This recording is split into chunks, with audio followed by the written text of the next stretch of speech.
Yes, love's a secret weapon. Yeah! Hi, I'm Donna Loren. And I'm Dr. Adam Gerace. And you are listening to Love's a Secret Weapon podcast. Welcome back to Love's a Secret Weapon podcast and Donna Loren's autobiography. Donna's preteen and early teen years in the 1960s screened shame and success. Whilst Paul, George, Ringo, and John were shattering pop charts with I Wanna Hold Your Hand, Donna's pop ditty, Hands Off, illustrated a culture steeped in duplicity. Go, Donna. Chapter 3, Hands Off. When I finished grammar school at the end of the 6th grade, my parents and I had another meeting. We sat at the dining room table, our usual place for these meetings, and my parents started, "We think that rather than you go on to public junior high school, now it's the time for you to make the change and go to a professional school. We don't know if you're going to be working steadily, but that's our hope.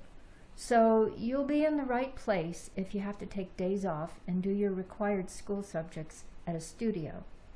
The choice was made to enroll me in Hollywood Professional School, which was very far away from my home.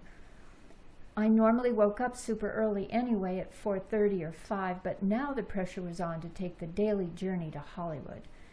Added to this was my mother's obsession to leave an impression on me before I left for the long, long day. I had a long ponytail. My mother's controlling nature dictated that she wouldn't let me leave for school until she would comb through the knots of my hair and then pull it straight back using a rubber band to tie in a tight ponytail. Her actions toward me chipped away at my spirit. Sometimes Maury would drive me to school, but mostly other times he would drop me off at the bus stop at 6:30 or 7 in the morning on the corner of Grandview and Venice Boulevards. I would board a bus that would take me the 40 minutes to Western Avenue and then get on to a second bus that would take me the rest of the way to Hollywood Boulevard, where Hollywood Professional School was located. My parents instilled the fear of being kidnapped, and yet they decided to let me travel this far alone. These inconsistencies confused the hell out of me, but I accepted their contradiction for my fear of abandonment. Traveling on the bus by myself after their programming of the fear of being taken by a strange man perpetuated the confusion in me, which I realize now was a major contributor to their ability to control me. I was operating in a chaotic climate. On the first bus, I would sit right behind the bus driver, who for one whole year made me feel safe. We never spoke, but he generated a kindness and familiarity resembling Sammy Davis Jr. One class I had in Hollywood Professional School was very beneficial, as well as memorable. I had a drama class, and my teacher was Queenie Smith, who many years later had a cool part in the movie Foul Play, starring Goldie Hawn and Chevy Chase. In a scene where Goldie is running away from the albino, she loses one shoe while taking refuge from rain on a fire escape. Leaning over the railing as her shoe falls, she peers into a window. A bit of comic relief follows when she sees two ladies in their senior years playing a game of Scrabble. The scene lingers to watch one of the actresses, my drama coach Queenie, make a move that spells Mother Fucker,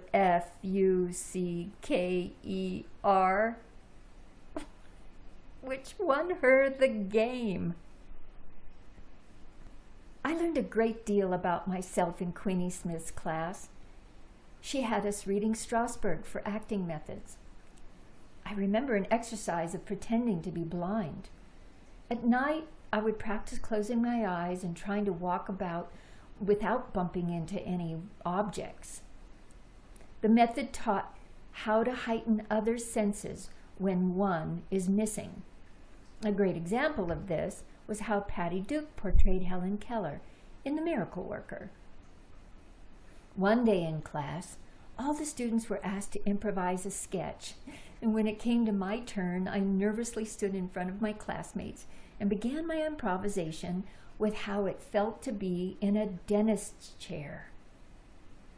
First, my thought went to being in the chair and forcing my mouth to open wide. When I opened my mouth, it made me feel like gagging. Emotions got the best of me, and I actually started to gag.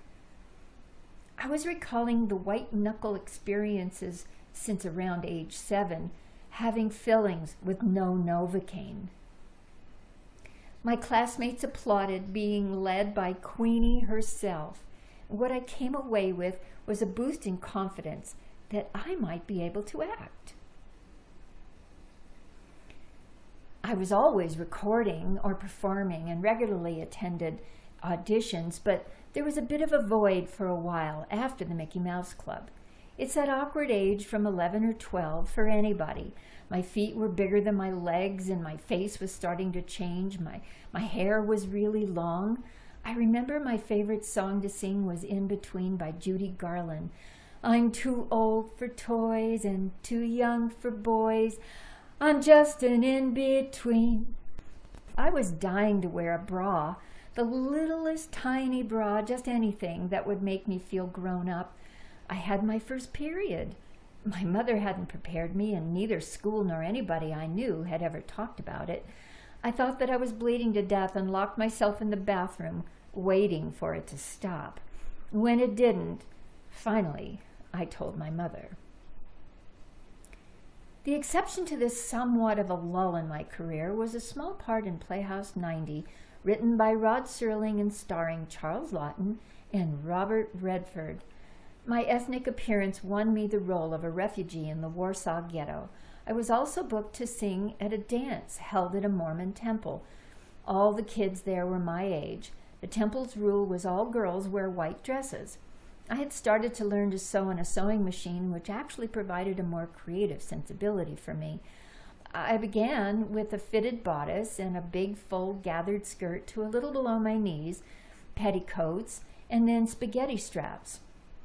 I used a beautiful white brocade that was affordable and looked like a party dress. Of course, I was completely flat-chested and didn't need anything to hold me up, but that was the design of the dress. As I was singing and watching from on the stage, 4 feet above from where the kids were dancing, I could see the girls twirling, which would reveal their underwear. While I was singing, one of my straps fell off my shoulder. Oh no, they closed the curtain on me. Since my career had not bolted to full employment, during my 7th grade at HPS, my parents enrolled me in a new public junior high school back in the neighborhood, Daniel Webster Junior High. It was also the place where I had my first sexual encounter, or near sexual encounter. A girl who wore a white business shirt and a tight black skirt every day, like a uniform, invited me to her house. She lived close by Grandview Boulevard, and I agreed to go after school one day. My mother knew where I was, in case a call came in to audition. My friend ushered me into her bedroom and closed the door. We sat on her bed, and quite suddenly, I felt her hand on my shoulder pushing me down. Her face was very close to mine, and she spoke softly, saying, "I want to be like you." This made me feel very uncomfortable, so I sprang up and headed toward the bathroom in her room. I locked the door, and from behind it told her I wanted to go home. An awkward moment for both of us that ended any future friendship. I never figured out what she meant, but I felt that this was a near lesbian experience. At least, I think that she really felt a love or affection, but with a sexual overtone that was just too aggressive for me. The day I became Donna Loren is so random. In 1961, I had signed with Crest Records and Publishing Company to sing songs for demonstration purposes that would be submitted to other artists. A ravishingly good-looking Texan appeared on the scene named Jimmy Bowen. His career began as an artist for Roulette Records. but his ambitions to be in Hollywood as a producer manifested at this Sunset Strip location next door to Turner Drugstore. Jimmy took my singing serious enough to want to produce me. I became his first record production with a song called Hands Off, arranged by Gene Page and written by his brother Billy.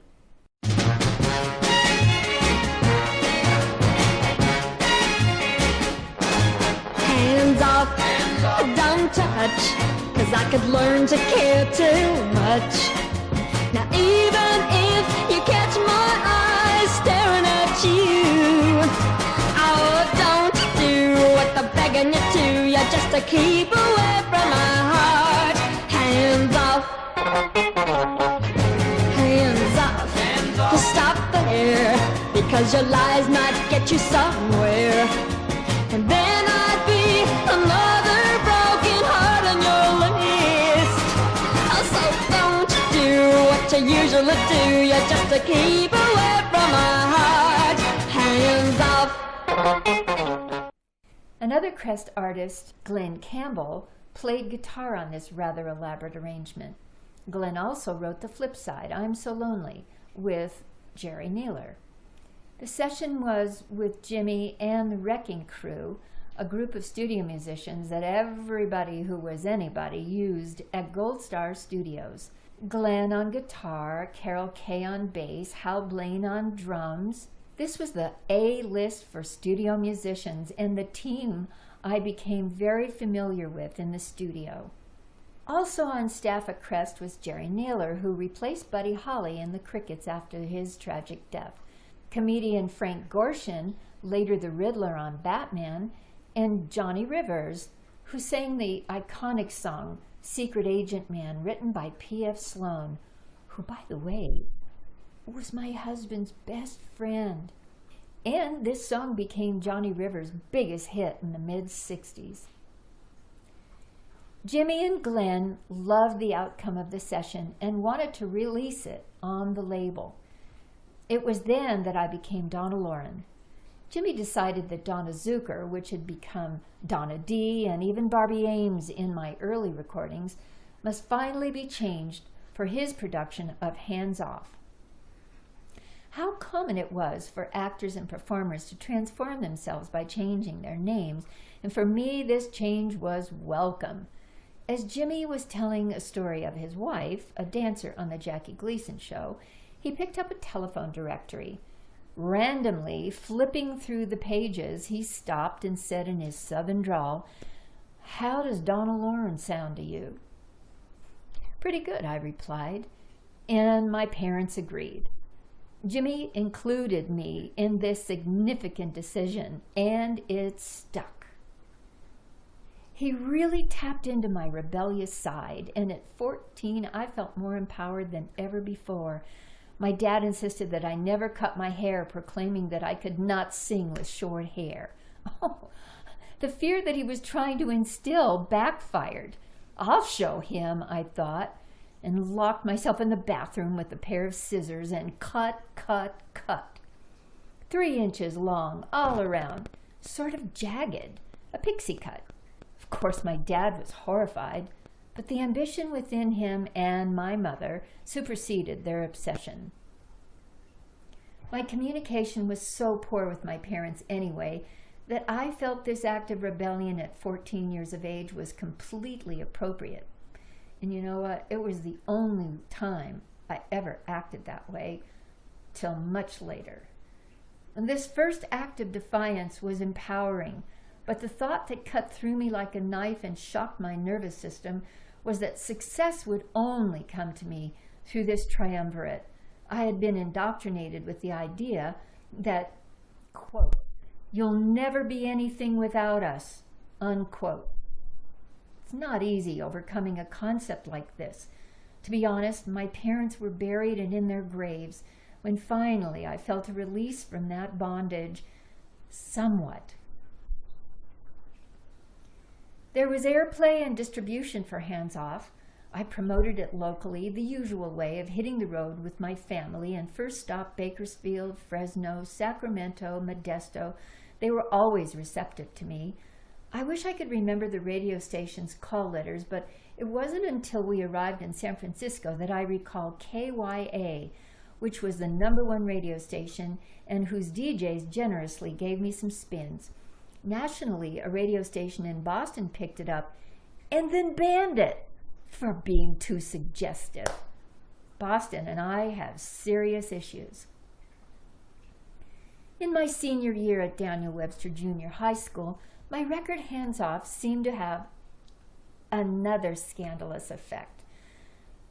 I took on a project to produce a talent show that would be shown to an audience of parents and students in the auditorium.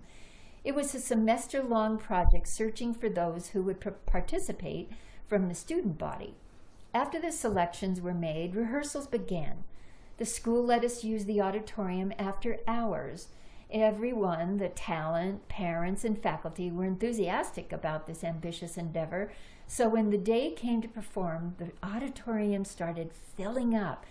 Students, parents, teachers, and administrators all filed in and took their seats.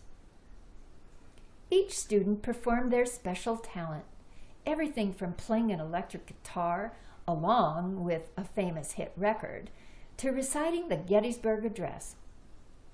I decided to sing a favorite of mine at the time called Bow Weevil, a song Teresa Brewer made famous.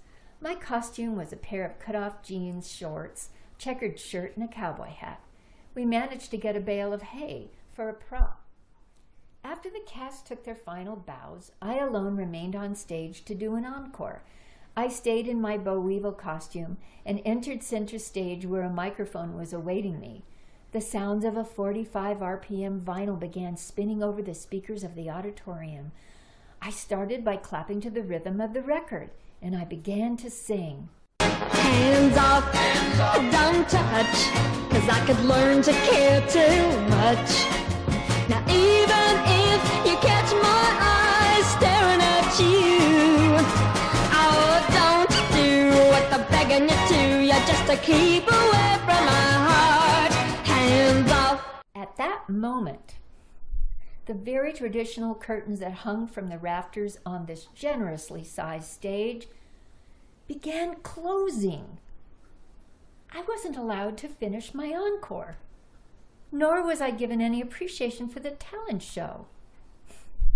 An awestruck assembly was told the show was over from an announcement over the PA system, and everyone filed out military style. Miss Mary Rank, the girls' vice principal, had pulled the plug. Oh, her name suited her in every way. She was filled with judgment. Her position of authority allowed her to take this bold, irrational action. And one time I was walking along a hallway at school and I felt a tap on my shoulder, and she confronted me with her horse-like face and explained to me that I was being cited for, get this, wearing patent leather shoes. She continued to tell me that she could see the reflection of my underwear on the toes of my shiny black shoes. How hard could she have been looking? For this offense, I was to pick up papers in the yard for a month, which I did, and never allowed to wear my patent leather shoes again to school. This shamefulness followed me everywhere and began at home. As long as I can remember, whenever I sat across from my mother in a public place, she would repeatedly gesture to me in this fashion. With her elbows touching, she would angrily move her hands out wide. When she was sure she got my attention, she would give me a cold, piercing look in my eyes and then look to my crotch. If my knees weren't touching, she would close her hands. This was her body language, and it screamed shame. It's amazing to reflect because it seems so absurd. At the time, it was just another reminder of the hypocritical values that enveloped my mother. To this day, I rebel against wearing underwear. Shame's a word that comes up a lot in your interactions during this time with people, Donna. Why do you think it was something that kept coming up? Hello, Adam, darling. You know, we have been living in a shame-based culture uh, all over the globe Yeah. for way too long, way too long. The shame-based culture that my mother became pregnant in, and being from a family that reinforced that,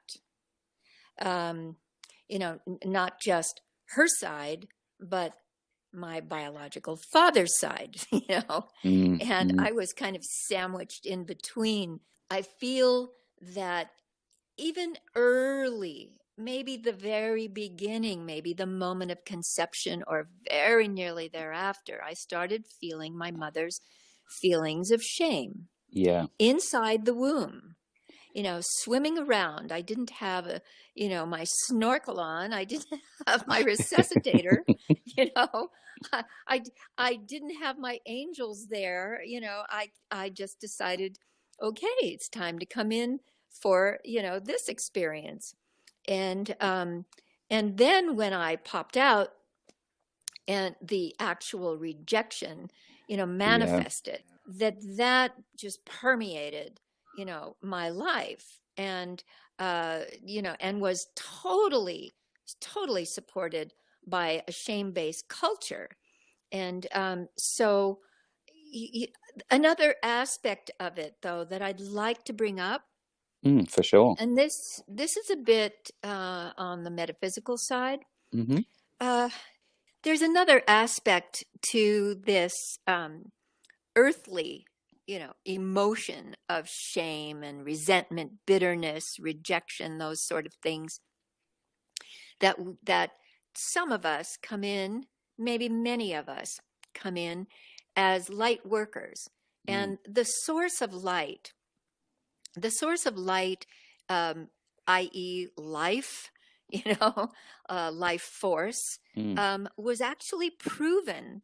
It was actually proven by a science study called Higgs boson, where they categorized it as the God particle. And the God particle, okay. So, people that meditate and activate their pineal gland tend to go into this light that we all come in with, but that atrophies because we're so steeped in 3D that, we're just trying to make it, on planet Earth and deal with what we came in, to function with. Yeah.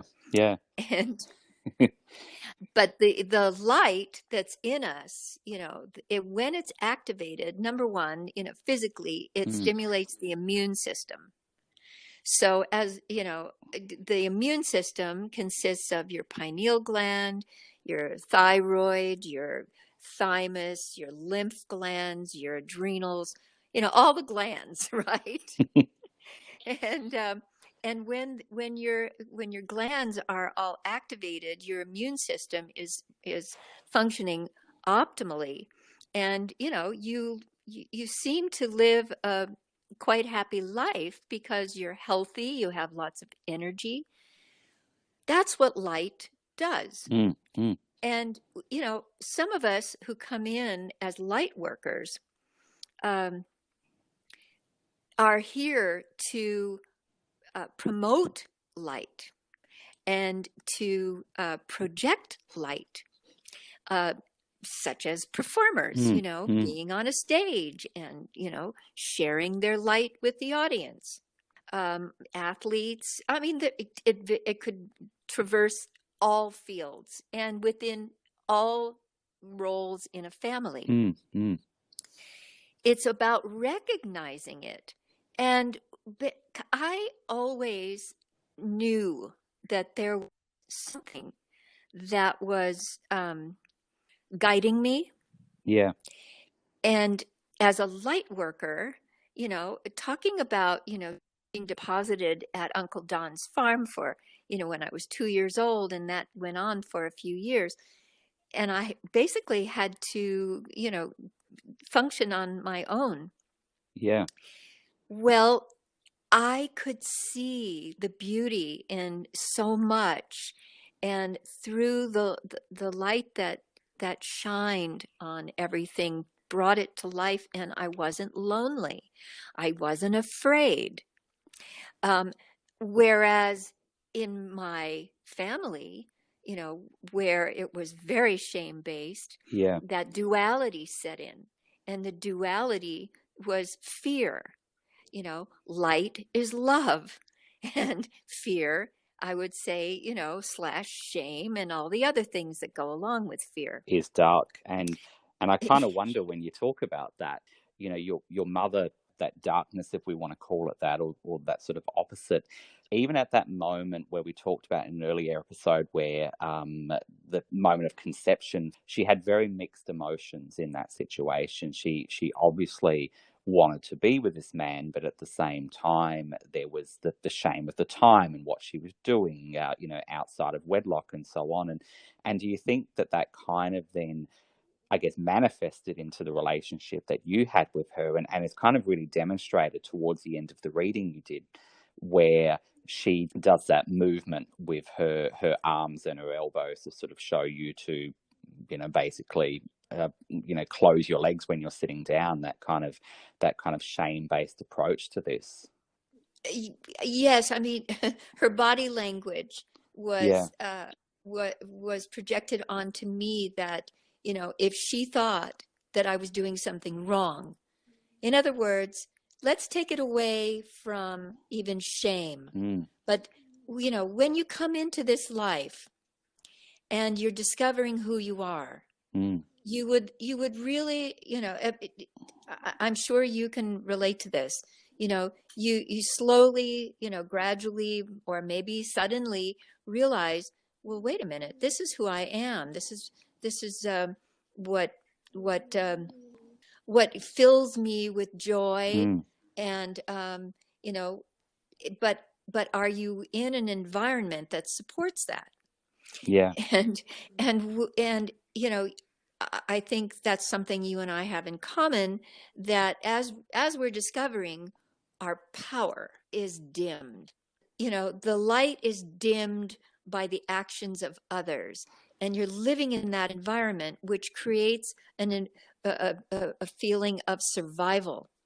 And the survival is, activates another part of your chemistry, your body, your brain, into a fight or flight, which we spoke about.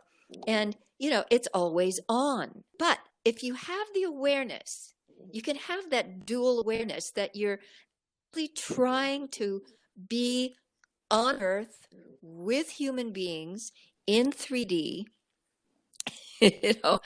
and do the best you can to fit in and belong, that, you do experience the shame. It's very, very deafening.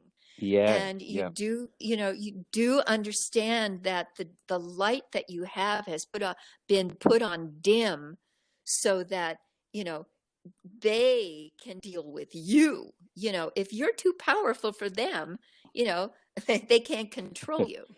And it's interesting that you say, when you're talking about this idea of that flight or fight response, which, kind of always makes you hyper vigilant. I think for you, and again, in what you were talking about in the early part of your reading, the idea of where there was that inconsistency in your life. So parents kind of instilled this idea of this fear of being kidnapped, that you always had to be vigilant, that otherwise, someone would take you.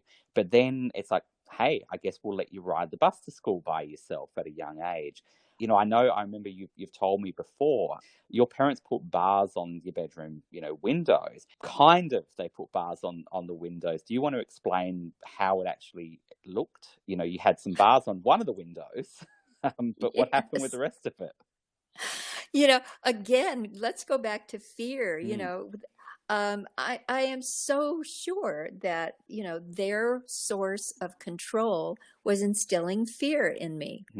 And again, I think that that's pretty pervasive on the planet right now in leadership. And to instill even more fear at a very young age, my bed was facing one window that was to the side. There was like my room projected out a bit from, it wasn't a flat surface in the front of the house. It projected out a bit, and so it backed up into a corner and then continued on.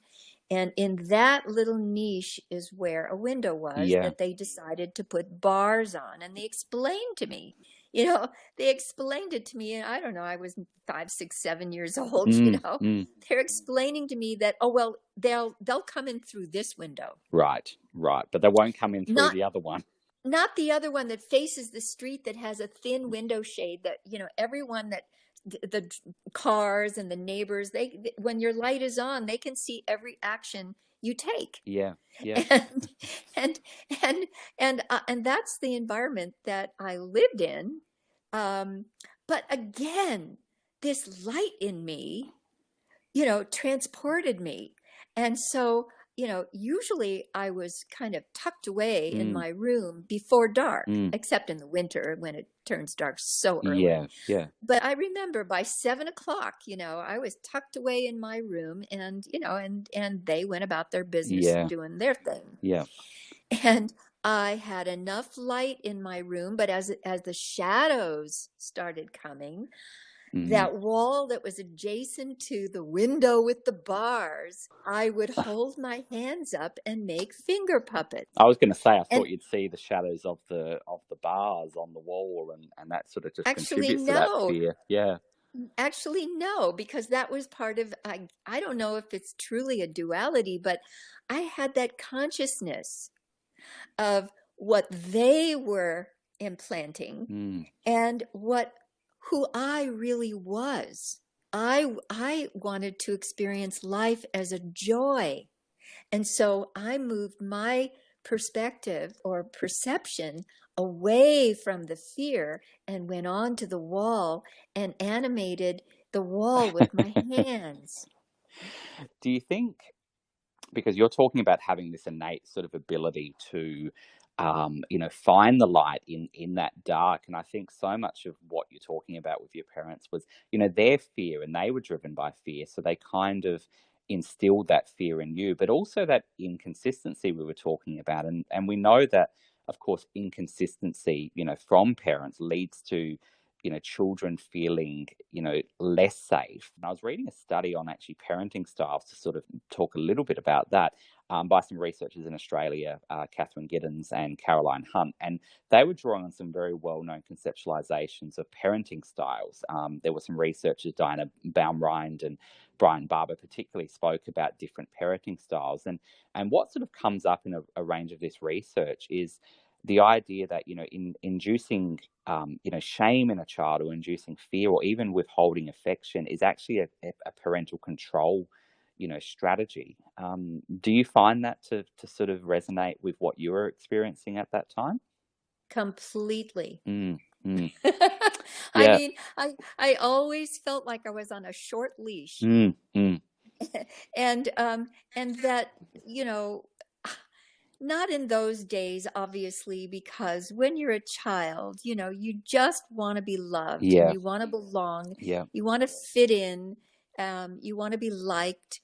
The issue of the inconsistency and the control is making you feel like you're just not good enough. Yeah. And sure, the mechanism is fear, and you can utilize all kinds of fear, guilt, blame, shame, a lack of, as you say, affection. Well, yes, that was withheld. And I would say that your heart, really suffers from that. Somehow, if you have true survival, not survival like fight or flight, but if you have true survival, and you do see that there is that light at the end of the tunnel, which I eventually did, and found more freedom and more independence at a price, that you just go in a direction. You're walking a fine line, and you have to kind of develop some discernment, which is very difficult. Yeah. And again, with some of that research I was talking about, there's this idea that when parents set out what's expected of their children, and it's not over authoritarian. So it's got the clear boundaries and guidelines, but it's not that you do this or else, that authoritarianism. We know that's beneficial for building a child's ability to develop decision-making skills, because they get structure for what they should do, but they also develop that ability to think and reason and realize consequences and to form better decision-making. We also know that when you can have some autonomy over your life and make decisions, you have that self-confidence and you have that self-esteem. But I guess what you're sort of talking about is in your case, there wasn't necessarily a lot of guidance from your parents. There was a lot more control and a lot less guidance. And do you feel, and I know you sort of alluded to this idea that it took you a long time to sort of learn how to make decisions for yourself. Do you think in this happening, it kind of did have that effect on your ability to make decisions that were good for you, or to be able to, make decisions that were separate from the needs and the wants of your parents? the decisions that I had to make was primarily to cooperate with them. Yeah. Yeah. And that led to being obedient. Mm. When I came to crossroads, for instance, when I decided to retire, Yeah. that came from my heart, Mm. and that was a decision that I knew I had to make. There were times along the way, choosing songs that I could relate to Yeah. that really lit me up, and Mm. a lot of that happened in my teens. But at this stage of the game, I could read people's energy a bit Mm. to know if I was safe with them. Yeah. That was about it. And I didn't always know if I was safe. I would give everyone the benefit of the doubt. Mm. And if the tables turned, if Mm. it got a little too dangerous, I would actually give them a little more space until I was absolutely sure. So Yeah. I think that it was a little more painful than it had to be. Yeah, for sure, isn't it? But can I say something, Mm, Adam, please. darling? Yes. Well, what I'd like to talk about a little bit Mm. is that the subtlety of mental abuse, is not something that I've really ever discussed that much, Mm. or even heard people discuss, because usually when you come from an abusive background, it comes from alcoholism or drugs or some other totally overt form of dysfunction, physical abuse. And mine was, much more of a mental, breaking down of my, as you said, esteem, so that I could be controlled. And the miracle, if there is a miracle, and I do believe in them, I was gifted, I believe, by my biological father with a voice that I could actually project and utilize the light from within me. And as I look back and I see that sometimes, it just reminds me, who I am, and, what I had to endure, and what we all have to endure in some way, depending on how much abuse and what it is. But when it's subtle like that, you don't get much sympathy, you don't get much compassion from others. It's like, buck up, get over it. Yeah. All of those things. That's so true, isn't it? I know we spoke about this when we were writing, some years ago, that this ability to get across to the reader the subtlety in what was going on, that it's not those traditional stories that, particularly when people think of performers, these ideas of the parents being, either physically abusive or there being something else going on. There's that subtlety of the control and the dominance and the I guess the inability to form self-esteem and so on because of the way that relationship is. And I know when we were speaking about decision making, that sometimes, and I don't know if you find this, but I often find that sometimes when your ability to make decisions is taken away, you do look for those times when you can make decisions for yourself, and sometimes it comes across a bit as rebellion, because it's this whole idea that you're not playing the game. And one of the things you spoke about was that when around the time that you recorded Hands Off, but you locked yourself in the bathroom and said, I'll show them, and you gave yourself a pixie cut haircut, because the whole idea was you had to have long hair to sing. So almost those little acts of I guess perhaps normal teenage behavior, but they take on that extra sort of meaning when they come from someone who's been quite controlled in what they can and can't do. Yes. What Maury was saying, that you can only sing with long hair. It's very Samson and Delilah, isn't it, really? It's biblical. It's so absurd. Yes. Yes. So, but that was like the most rebellious I was as a teenager. Yeah. So go figure that one. It's a pretty, it's a pretty safe sort of rebellion, isn't it? And just to, at the time, of course, Hands Off, by the way, is a tremendous song, and I know we had the little clip in your reading before. So if anyone's interested in tracking down that song again, it's on YouTube, and I'm sure it's on some other places as well. But it's an interesting time in your career around that time, because you'd had the Mickey Mouse Club, which we spoke about in our previous episode, and that was quite a highlight for you to appear on the Talent Roundup. But there was a bit of a dip, as you said, in your career at that sort of time. It's that time when, I guess, going into adolescence and so on, many child performers and so on have that difficulty. But you spoke about a class with Queenie Smith at Hollywood Professional School, where your parents enrolled you in Hollywood Professional School. And I liked when you sort of spoke about the idea of her in that movie Foul Play with Goldie Hawn, because there's that scene where Queenie and another actress, I think it's Hope Summers, are sitting there, and these little oldish, unassuming ladies, and they're playing, a very innocuous, game of Scrabble, until you zone in and realize that the words that they're spelling out are coming out of these cute little old ladies' mouths. But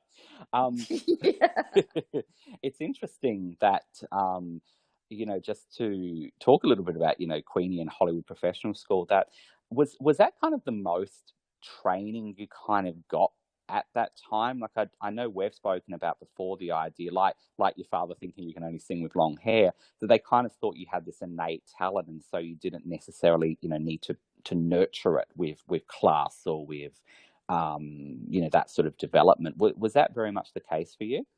Well, Adam, I recall when I was probably in the 6th grade, which would be just before I started Hollywood Professional School, that there was an acting coach in Hollywood.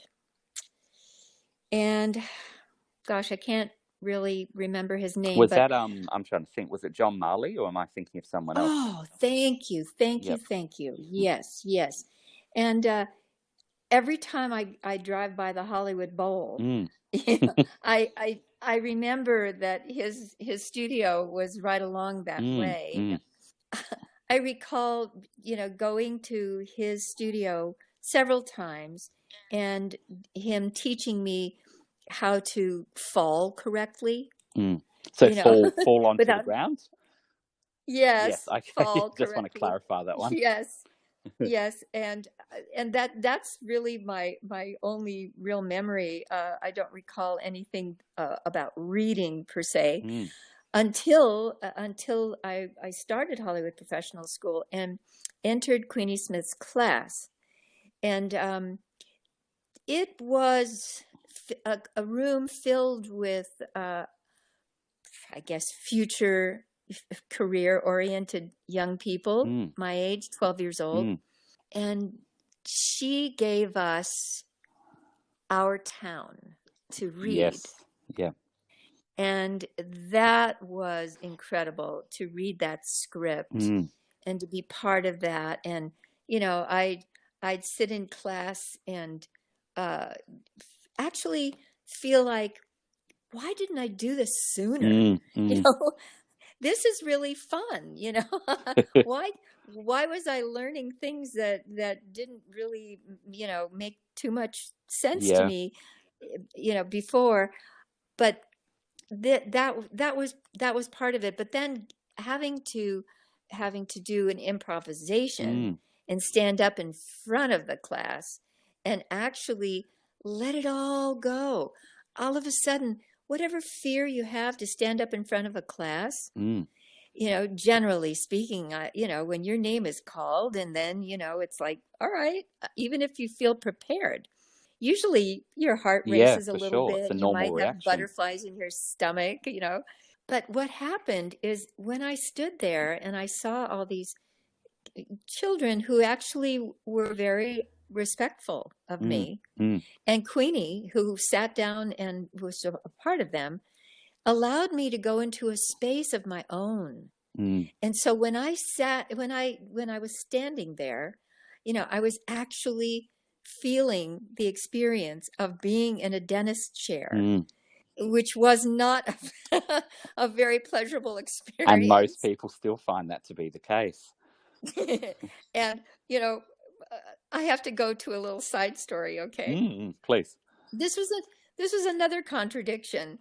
Probably around 7 years of age, there was a local dentist in Mar Vista on Venice Boulevard, just a few doors down from the Mar Vista bowling alley, which is still there. Oh, fantastic.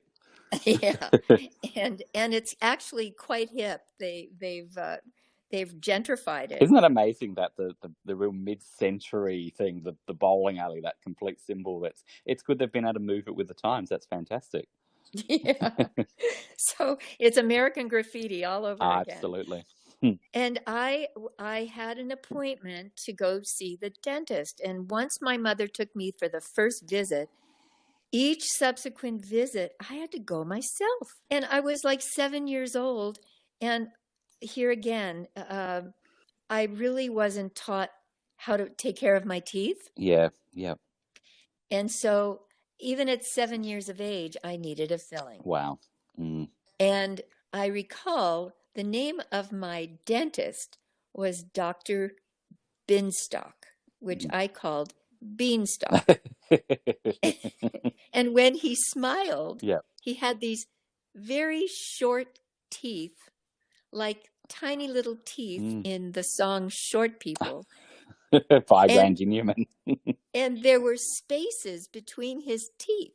Oh, wow. And when a dentist looks in your mouth, there's very little distance between you and them.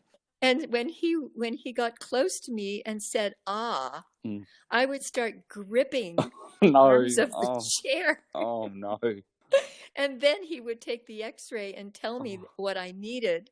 And I refused to take Novocaine. Oh, my goodness. I knew that, I was taking all this adrenaline medication and I didn't want anything to upset my breathing. So I decided to let him drill. And when I was standing up in class a few years later and reenacting that, it all came back. I was there. Yeah, a lot of actors, have that recall of experiences that they draw from.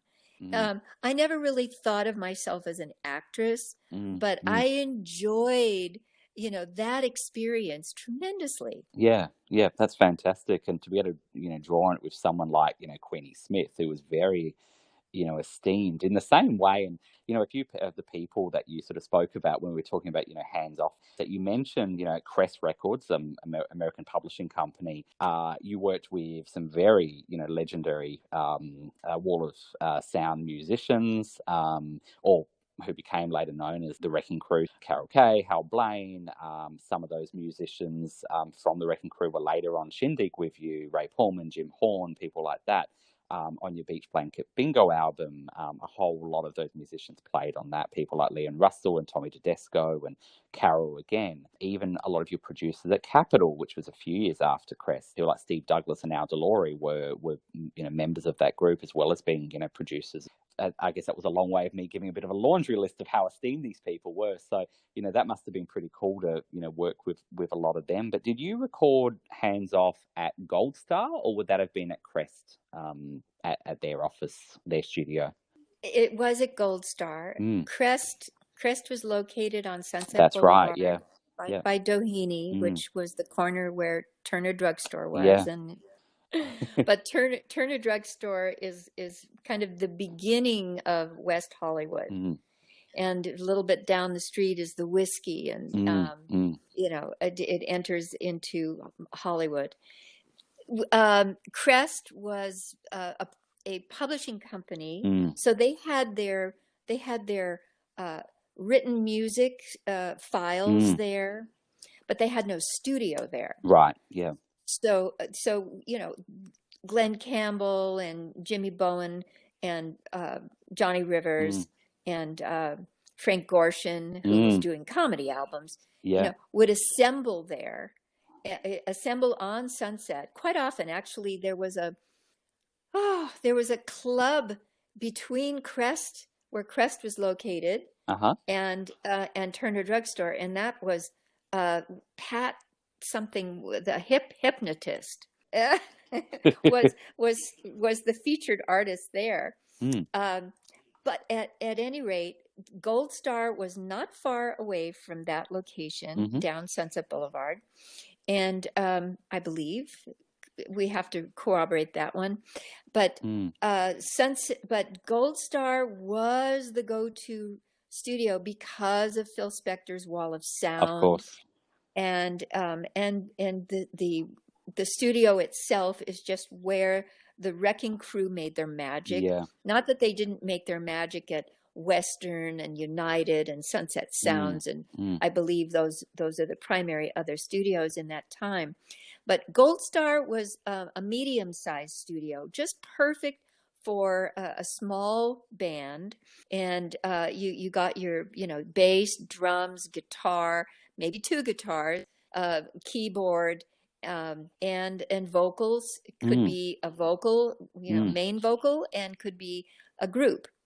And that was it. And of course, I don't recall the board, but what I do remember very clearly is that when you record at a studio of that size in those days, soon as you have finished and you go into the sound booth, which was probably 4 tracks or 8 tracks, probably 4 tracks at the time. And so you're talking live performances. There was very little overdubbing in those days. Maybe a harmony, but it was live performance, and the energy was geared to that. I can imagine. And the musicians and everyone had to be rehearsed and ready to go. Yeah. But you walk into the sound booth, and to the I believe it was the left of the of Stan, who was one of the co-owners of Gold Star. He was the engineer at the mixing board, and above him, before you left, he had a acetate maker, looked like a turntable, and he would put the needle down, and it would spin out the grooves. You'd see a thread of this acetate come off the surface. And then you would leave with that, and that was your copy to Isn't that listen awesome? to. That's awesome. That's so cool. That was my experience when I was 14. And I would say the other highlight is Jimmy Bowen, who basically was an artist on roulette, really handsome young man. I think I met him when he was 24. Just about everybody was 24 when I was 14. And Jimmy was from Texas, and he produced. I was his first production. Yeah. You know, he went on to doing Garth Brooks. He went on to doing Conway Twitty and Loretta Lynn, and you know, I don't know his. Oh, he went on to Frank Sinatra. That's right. Life. Yep. And Dean Martin. You know, I mean, he later appeared at Reprise when I was a Reprise artist and produced me then. And he's still around. So you know, an illustrious career blossomed in those early times when you're saying the names of these people. Glen Campbell. Yeah. You know, he was a newbie out from Arkansas, Delight, Arkansas. Jerry Naylor, who later replaced Buddy Holly from the Crickets. And I know you've got a story about him too. Can we briefly tell that story?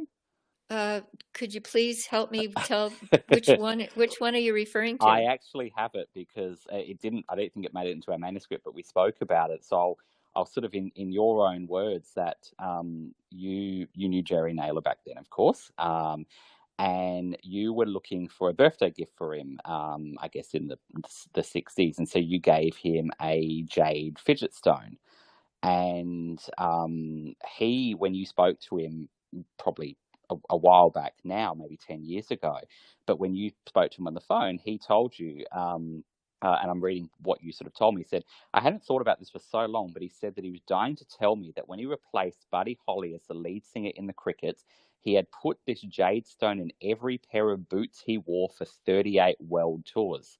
While he was in China, Jerry learned about the significance of jade being a lucky stone, and through a greater in-depth inquiry, if it were mounted in gold, that would be even luckier.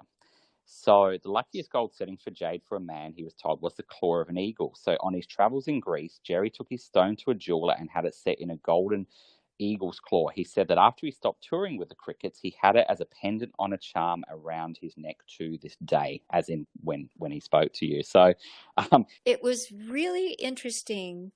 I was still probably 14 years old at the time, but I recall he was 23, and he had been dating a woman named Brenda Benet. Ah, yep, of course. And who later married Bill Bixby, I believe. Yeah. She also married Paul Peterson. Your friend Paul, yeah, yep. And that didn't last very long, about a year, I think. She was such a gorgeous woman. At any rate, there was a picture of her. I went to visit Jerry because at 23 years of age, he had a heart attack. Oh, wow. I didn't know that. And my parents, Jerry had befriended us, through our relationship at Crest, and invited me to perform at various local events when he was performing. And my parents would let me drive with him alone, which was a big deal for me. Yeah.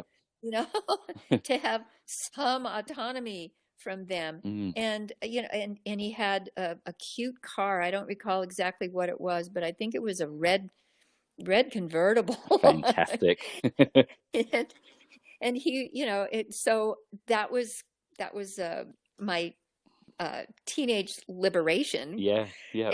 And when I heard that, that he had a heart attack, my parents, drove me to his home so I could visit. And I saw that picture of Brenda Benet. I guess what I'm saying the significance is, that you never know. I think this man was a very, very kind-hearted man.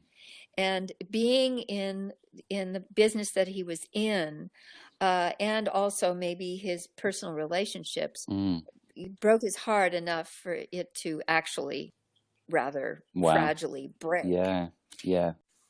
I think Jerry Naylor was in love with the idea of replacing Buddy Holly in the Crickets. His voice was absolutely beautiful and could emulate that style of Buddy's. Plus he also had that flavor. I'm not sure where Jerry was from, but I wouldn't doubt that he was from the South too. He had that kind of southern gentleman flair. And I think that's probably a nice way to sort of wrap up our conversation today, because we've covered the full gamut of this early sort of 1960s.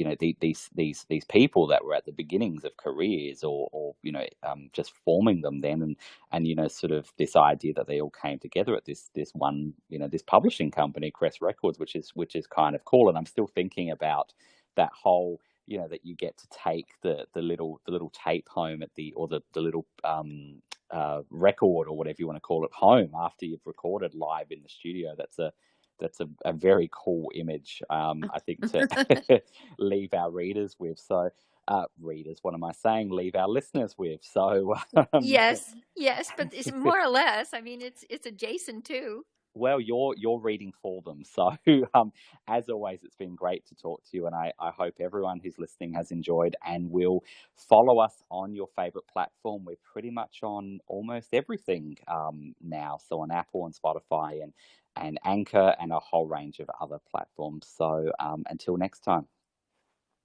Love's a secret weapon. Yes, love.